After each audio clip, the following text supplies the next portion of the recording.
The first scene features an imprisoned man named Ray Bradstone, who is on the phone with a woman. At the same time, another prisoner arrives and interrupts the conversation. Ray tries to avoid conflicts, but when the prisoner keeps on blabbering, he takes action. With a single punch to the face, he knocks him out. A few days later, Ray is finally released from prison after serving a 7-year sentence. Before leaving, he hands some books he had been reading to the prison warden.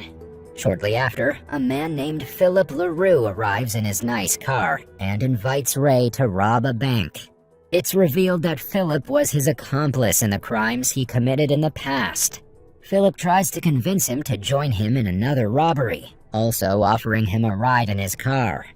Hearing all this, Ray comes to a halt and expresses his desire to drive the car. Thinking Ray is convinced, Philip lets him get into the driver's seat, but Ray drives away, leaving him behind. When he gets to his place, he keeps looking at a picture of his wife and daughter, hoping to see them soon. After spending a long time in prison, he now decides to become a better person and give up all his bad habits. The next day, Ray goes to see his wife Lynn Bradstone and his daughter Sally Bradstone. Despite the fact that she hasn't seen him in a long time, Lynn has a negative reaction and expresses that she doesn't want to be with him. She believes that he's irresponsible and untrustworthy because he's unable to fulfill his duties and responsibilities as a husband and father. While they're conversing, Sally returns from school and, just as her mother, she's also bothered by his presence. Following this, the mother and daughter walk inside and close the door on him. The next day, Ray shows up at Sally's school and apologizes to her, but she's still disappointed in him. He tries to persuade her that he's changed for the better and that he'll always be by her side from now on. However, she does not believe him and walks away coldly. Not long after, Ray hears a sound of firecrackers, and when he reaches there, he notices a bunch of schoolboys fighting. He quickly divides the boys and turns them to the principal. Just then, Sally's teacher, Miss Miller, approaches him and the two introduce each other. Impressed by the way he speaks, Miss Miller invites him to accompany them on a museum tour the following week as a chaperone. Ray immediately agrees, thinking it can be a good opportunity for him to bond with Sally. Later in the evening, Philip comes to Ray and again asks him to join him in the robbery. However, just like the previous time, Ray declines. It turns out that in the past, Philip betrayed him, and this was the reason Ray ended up in jail. The following day, Ray pays another visit to Lynn, but this time he meets her current husband. The two kiss right in front of him, making him upset. After a while, Ray again tries to persuade her that he'll make his family happy. However, Lynn claims that he won't be able to change anything because he doesn't even have a job. Recognizing that he needs money, Ray visits several organizations in search of a job, but gets rejected almost immediately because of his criminal record application. His day is made even worse when he discovers that his apartment is on fire. With nothing else to do, Ray reluctantly decides to join Philip's team in their plan to rob a bank. In the next scene, we see Ray, Philip, and two other accomplices driving toward the bank. On their way, Goldie doesn't stop blabbering. So Ray explains that the only thing he enjoyed about prison was being away from all of them. When they arrive at their destination, Philip and the other two put on their masks and break into the back, while Ray is instructed to wait in the car for them. While waiting, Ray happens to notice Sally and her classmates boarding the bus for the museum tour. He then reminisces about the quality times he spent with her in the past. These pleasant memories make him realize that what he's doing now is wrong, and as a result, he gets out of the car, tosses the keys into the bushes, and walks away. Following this, he boards the bus with the students and serves as a chaperone for their trip. When Sally notices him, she becomes angry and asks him to get off. However, he ignores her, believing that if he leaves, he will lose his daughter forever. On the other hand, Philip and the gang rob the bank and rush to the car with money, only to discover that Ray has gone and the car keys are missing.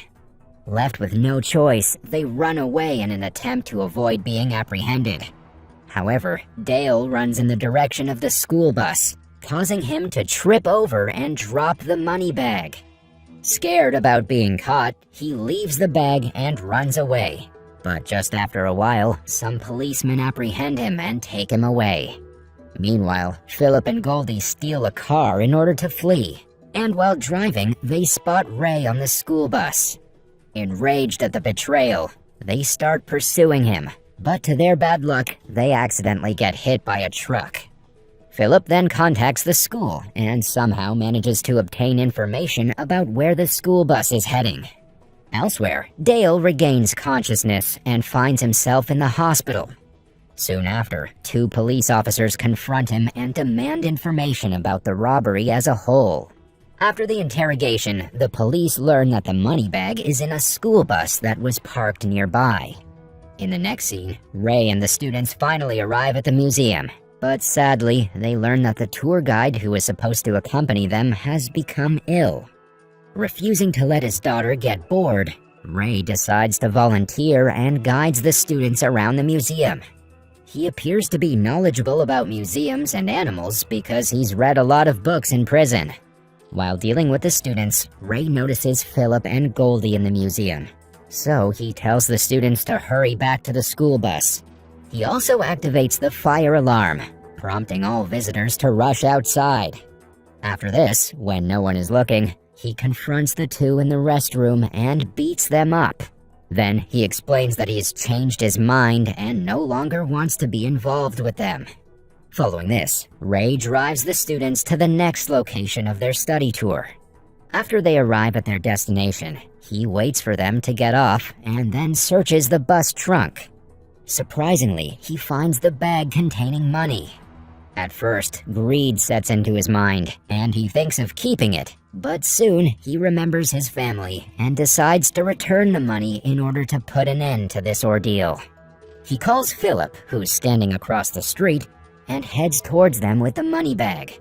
But at the same time, police arrive, prompting the thugs to flee. Philip and Goldie suspect that Ray was trying to set them up, so they decide to enlist the assistance of a Mexican mafia gang in catching Ray.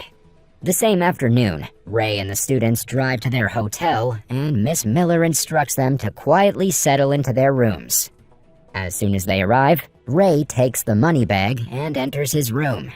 He then calls Philip and asks him to pick up the money from the hotel where he's currently staying. However, Philip, who believes that Ray double-crossed him, demands that he deliver the money to a more secure and hidden location. As Ray continues discussing, Sally arrives there and apologizes for giving him a hard time. Then, the father and daughter have a pleasant reunion after a long separation. In the evening, he takes her to a music shop and then a restaurant. In this way, the 2 start sorting out all their differences. In the midst of all this, several detectives arrive at the hotel and question Miss Miller about Ray's whereabouts. They also inform her of Ray being a suspect in the bank robbery case, freaking her out. A short while later, Ray walks Sally to the hotel and suggests she spend time with her friends, particularly Josh, who seems to like her. Sally happily returns after having a good time with her father.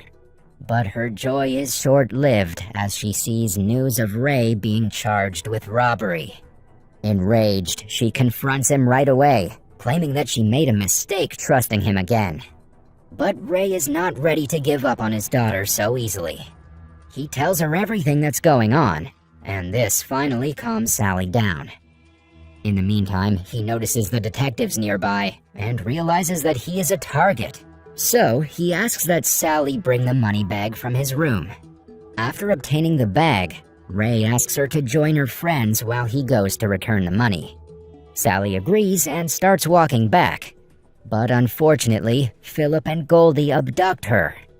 Meanwhile, when Ray arrives at the specified location, he finds 3 Mexican gang members. Annoyed that he was set up, he releases a brutal punishment and defeats the 3 in no time.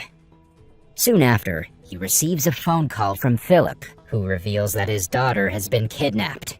Enraged, Ray warns him not to hurt Sally or it'll end badly. But Philip is unfazed, and instead he summons Ray to a secret location to make the exchange. Wasting no time, Ray hails a cab and heads to said location.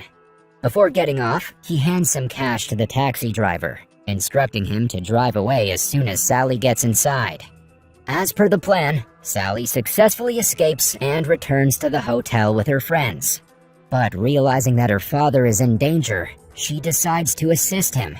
She enlists the help of 3 of her male friends, Josh, Simon, and Benny. Simon uses his iPad to track her father's phone, while Benny distracts the detectives with firecrackers, allowing them to sneak out of the hotel. On the other hand, Ray is restrained in a chair by Philip and Goldie because he has duped them with a phony bag containing dolls. Philip beats him up and demands the location of the money bag, but Ray remains silent. A few moments later, Sally and her friends arrive at the location and divide into 2 teams, one distracting the criminals with firecrackers and the other untying Ray. In the midst of all this, Ray contacts an acquaintance, a radio announcer, who broadcasts the voice recordings live. Eventually, the police as well as Lynn hear the broadcast and rush to the crime scene. Soon after, Philip and Goldie hold Ray and the students at gunpoint. Philip, who's unaware that their conversation is being recorded, openly admits that Ray is completely innocent and that they only wanted to take advantage of him. The 2 are about to shoot them all, but at the same time, the police arrive and apprehend the 2 criminals. Finally, Ray is declared innocent because he was on the bus with the students when the robbery occurred. Not long after, Lynn also arrives and gets relieved to learn that her daughter is fine. But she slaps her ex-husband for endangering the children's lives. Ray doesn't react and simply says that he's turned into a better person. In the final scene, Ray is at the radio station when he receives a call from Philip asking for his advice on how to adjust to life in prison. Ray mentions the 3 essentials: confront it, be truthful, and sleep with the bag against the wall.